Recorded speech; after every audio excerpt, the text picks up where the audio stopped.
ایران کا قدیم شہر ہے جو خراساں کے صوبے کا صدر مقام تھا۔ وہاں ایک سوداگر تھا جو خود کو نہایت عقل مند سمجھتا تھا۔ وہ شہر شہر گھوم کر اپنا تمام مال تجارت فروخت کر دیتا تھا۔ اسے جب کاروبار میں نفع ہونے لگا تو دوسروں کے مقابلے میں کامیاب انسان سمجھتے ہوئے اس نے خود کو عاقل کہلوانا شروع کر دیا اور لوگ اسی نام سے جاننے لگے۔ عاقل کا اصل نام نصیر الدین تھا۔ وہ مال تجارت کی صورت میں نادر و نیاب اشیاء لاتا تھا۔ دیکھنے والے ان چیزوں کو دیکھ کر حیران رہ جاتے، منہ مانگے دام دے کر خرید لیتے تھے۔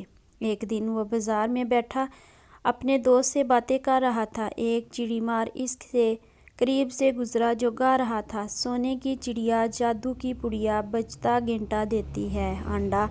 اس نے جو یہ سنا تو اپنے دوست سے رخصت ہوا اور چڑی مار کے پیچھے چل دیا۔ چڑی مار کے پاس سب پنجرے خالی تھے، بس ایک پنجرے میں خاکی رنگ کی چڑیا اپنے پر پھڑپھڑا رہی تھی۔ سوداگر چلتے چلتے سوچنے لگا، سونے کی چڑیا مجھے خرید لینی چاہیے۔ اگر یہ واقعی سونے کا انڈا دیتی ہے تو پھر مجھے اتنی محنت نہیں کرنا پڑے گی۔ اسے خیال آیا، بچپن میں اس کی دادی اس کی ماں کو میکے جانے پر کہا کرتی تھی: تم کیا سونے کی چڑیا ہو جو میکے چلی گئی تو میرا بیٹا غریب ہو جائے گا؟ تو گویا سونے کی چڑیا ہوتی ہے۔ بس اس کی یہ خواہش تھی، کاش اس کے پاس وہ چڑیا ہو۔ چڑی مار کو روکتے ہوئے سوداگر نے کہا: بھائی، کیا یہ واقعی سونے کی چڑیا ہے؟ یہ تو عام سی چڑیا لگ رہی ہے۔ چڑی مار نے اسے اوپر سے نیچے تک دیکھا اور جان گیا کہ کوئی بے وقوف شخص ہے جو امیر ہونا چاہتا ہے۔ اس نے یقین دلایا: بھائی، چڑیا نہیں، جادو کی پڑیا ہے۔ 14ویں کی رات کو جب دور کہیں سائرن بجتا ہے، یہ سونے کا انڈا دیتی ہے۔ اس چڑیا نے مجھے امیر کر دیا ہے۔ میرے گھر میں اب تک 10 انڈے دے چکی ہے۔ میرے ملک چلو، وہاں میرے بڑے شاہانہ ٹھاٹھ باٹھ ہیں۔ میں اسے نہیں بیچتا، مگر یہ اپنے مالک کو صرف 10 انڈے دیتی ہے۔ اس کے بعد اگر کوئی اسے خرید لے، پھر اس کے پاس مزید 10 انڈے دوسرے مالک کو دے گی۔ چڑی مار کی باتوں کو سچ سمجھ کر سوداگر نے وہ چڑیا خرید لی اور اپنا سب کچھ چڑی مار کو بیچ دیا۔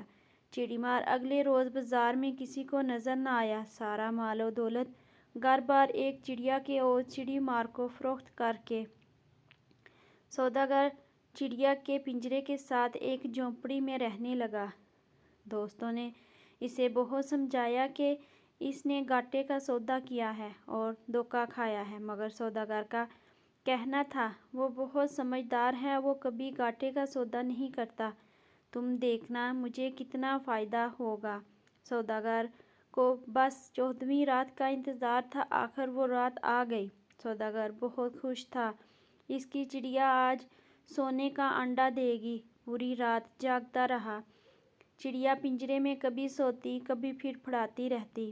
آخر صبح ہونے لگی، سائرن بجا اور سوداگر سو گیا۔ جب اس کی آنکھ کھلی، وہ پنجرے کے پاس گیا تو پنجرے میں انڈا نہیں تھا۔ وہ سر پکڑ کر بیٹھ گیا۔ بہت پچھتایا۔ اس نے سبق سیکھا، غیر ضروری خود اعتمادی، غرور و تکبر کبھی انسان کو پچھتانے پر مجبور کر دیتا ہے۔ چینل کو سبسکرائب کریں، ویڈیو کو لائک کریں اور اپنے دوستوں کو شیئر کریں۔ ویڈیو دیکھنے کا شکریہ۔